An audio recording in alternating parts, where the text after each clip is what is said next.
Hi mga bayo mga day, welcome back again dari sa tuang YouTube channel. Og karon another confession na sad ang atuang basahon. Pero before that ay galimot sa pag-subscribe og pagtuplok sa notification bell aron updated mo kanunay. Og syempre kung namoy mga pangutana o dili ba ka mga opinions, reactions or dili ba ka mga shoutout, i-comment na siya down below down kay ato na siyang basahon every after sa atuang confession. O garon mga bayo mga day, ania na ang confession nga atong basahon karon.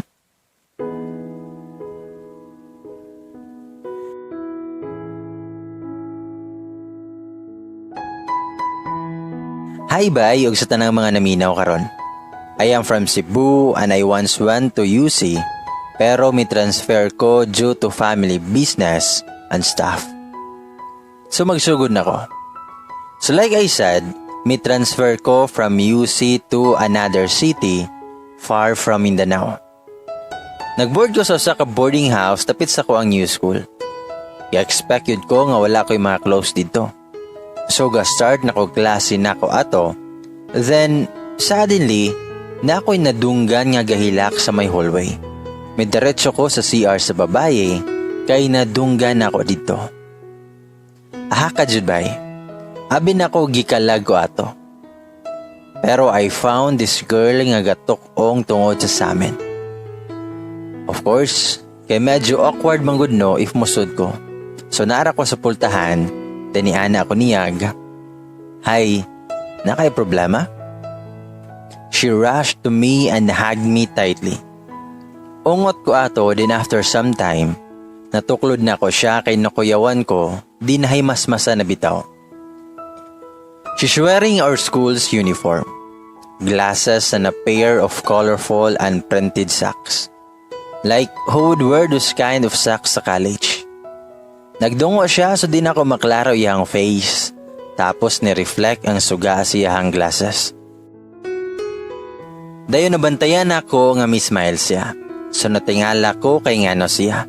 So anak ko niya, nga okay ra ka? Sorry. Then smile siya tas gikuha ang bag niya nga naailawom sa sink. She walked past me and said, "Salamat, nigaan na akong pamati." That was super weird so I spent the day nga distracting myself para dili na ko to ma-remember. Then naisa kay gayon nga timing kayo. Pagkahapon nato kay naay group of girls nga nangagi, nagachismis. Naminaw ko kay gitagad ko nga mugawas gikan sa bubblegum dispenser, ako ang gipalit nga gum. Ako ang mga nadungog kay, "Huy, kailan mong Erika?" Katugong sa kuan nga section, nga mag-eyeglass permi ang taas kay medyas na printed yan eh. Buha nga kayong nadya lagi, kay gipakulawan niya si Erika ganiya sa kantin. Iyahang gibira ang buhok, anya wig raman na ito. Na-expose siya. Upaw da ito siya. Naaday siya'y sakit ba? Naungot ko sa kuang nadungog. I tried to remember her face pero dili na ko ma-remember gyud. Pero positive ko na if makita na ko siya balik, kay makadumdum ko sa nawong niya. Sumeto ko sa room magiingon ato mga bayi and there she was. Naglingkod sa tumoy while ga-fix siyang wig. I pitied her that time. I-apportionta na ako siya pero nakahunaw na ako nga akong gianhid dire kay school and for our business. Dili na ako need makipag-friends so wala na ako siya duulag tiwas. After pila ka months, wala na ako siya nakitag balik. Maybe because lagi o kayo mig building. Pero I always remembered your smile. Then I got an email from the school saying nga dapat mag-ready me sa mga best outfits kay nay party. So since 8 PM ang party, dili jud ta ako moadto kay lagi gabi na. Then busy ko, so wala na lang. Pero something urged me na moadto dito, so I wore my suit and went to the venue na. Sa gawas gat-chill ako sa may swing while smoking a cigarette.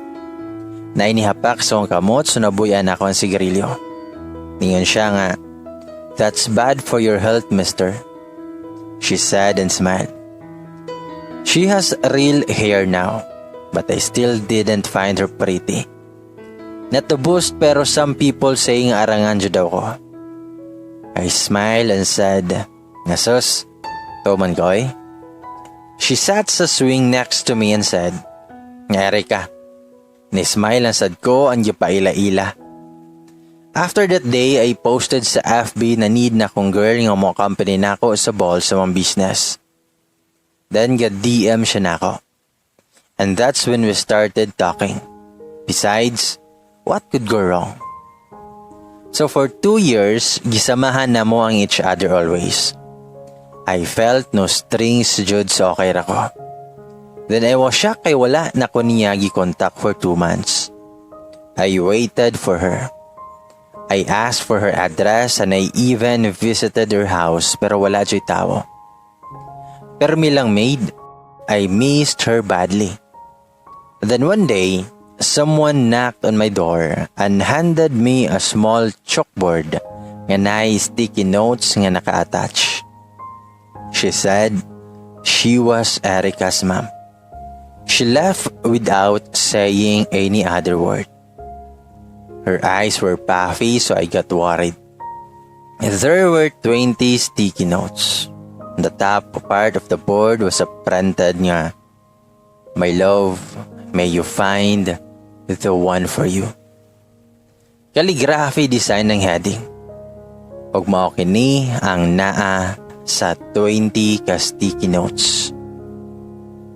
I'm alone. My treatment sucks.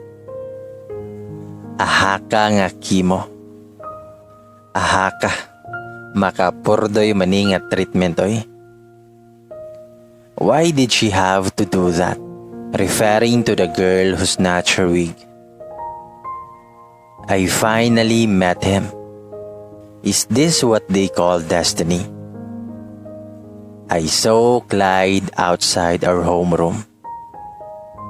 Clyde finally noticed me. This is a stupid risk. Should I volunteer to go with him? What if his family goes too? Then we slow danced. Second that. For 2 years, I've always been staring at Clyde's photos. And now, we are here. I love my Clyde so much. To my love, may you find the one who owns the other half of your heart. I love you a lot, but I can't do this anymore. First month, I can't barely run. This is killing me. Second, I hope he's doing well. I hope he copes up with his studies. My love, I will forever be with you. Till then, I love you. I cried. I don't know why. Nilingi ko sa luyo nako and I saw the mountain of flowers na ihatag unta nako siya ha. So kadatong adlaw nawa nami nakita. Erika, I was supposed to confess about what I really felt for you that day. So walay pagduha-duha ni adto ko sa ilaha. I saw a card that says, "You are now an angel," with her photo beside. I wept and looked for her mom. Her mom hugged me and said the reason why she didn't finish writing the 20th note is because she dies while writing it. She said she's waiting for you. Erika is now home. I entered the house and saw her there. She's very beautiful. Her eyes were shut, but I could see her purity and love. You look so beautiful in white, darling. I'm sorry. I love you. Till then, I love you.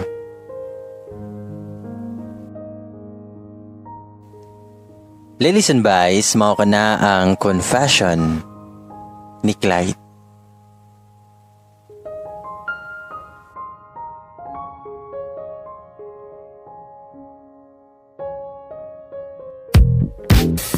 O garon mga bayo mga day, ato nang basahon ang inyong mga comments, ang inyong mga shoutouts.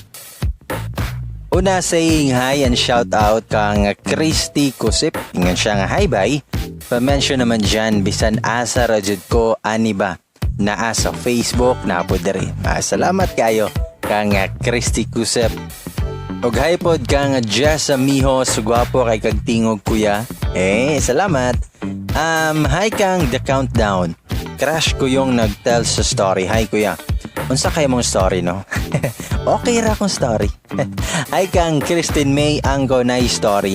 Hi pod kang Mayet Kaniban, kang Jivian, kang Mitchell Dumaog, apel pod kang V and Novelist. Hi to you there. Apel pod kang Aida Lapura Mayol nga kanunay jod nga nagsuporta sa tuang YouTube channel o sa atuang Facebook page. Og syempre, hi and shoutout pod kang Mitch Buni og hi pod kang Arlene Ilorde. Same as to me, wala akong hinanakit sa taong nang iwan sa akin at sa taong gusto pang mang iwan sa akin. Willing ko na palayain ka kung ikaliligaya mo. Yun na siya usahay, diba? Kaingon lagi sila nga letting go is one of basta. Hi pod kang Daphne Gabato. Hi to you. Kang Leslie Maistre. Hi. Kang Christine May Miralias. O kang Mikmik Liam. Hi. Charmaine Ferrer. Hi to you there. Kang Janeline Pikit. Teresa Baoy. Hi to you there. Kang Jassel Bakat pod. Hi. And hi and shoutout pod kang Jeff T. Bangat. Hi. Og hi pod kang AJ Quimpo Vlogs. Nice content bro. Proud Bisaya here. Hi pod kang Tahomila. Sana all. Hi to you kay Charmaine Ferrer. Sana all. Hi pod kang Aiza May Aba. Hi. And also hi kang Jane Castro. Salamat kayo sa mohang pagpaminaw o pagsuporta sa atuang YouTube channel o mga videos diri sa atuang YouTube. And hi and salamat sa pagpaminaw kang Mitchell Tanya Dipio. Apel pod kang Jackie Bayawa o kang Gingging de la Pina. Hi. Jerly Rolona. Hi to you there. Kang Manilyn Gakitla. Hi. And also hi and shout out kang Ninan Pikit. Apel pod kang Ann Rose Libradilla, kang Rosemay Rosma. Hi. Anilyn Daki. Hi. Kang Mechi Cuesa Roda. Hi. Kimberly Roja, shout out to you. Kang Glad and John Vilencio. Hi. Winnie Ayag. Hi. Heli Hiwate. Hi. FSG. Hi. Michelle Abiliar. Hi to you there. Salamat sa pagpaminaw.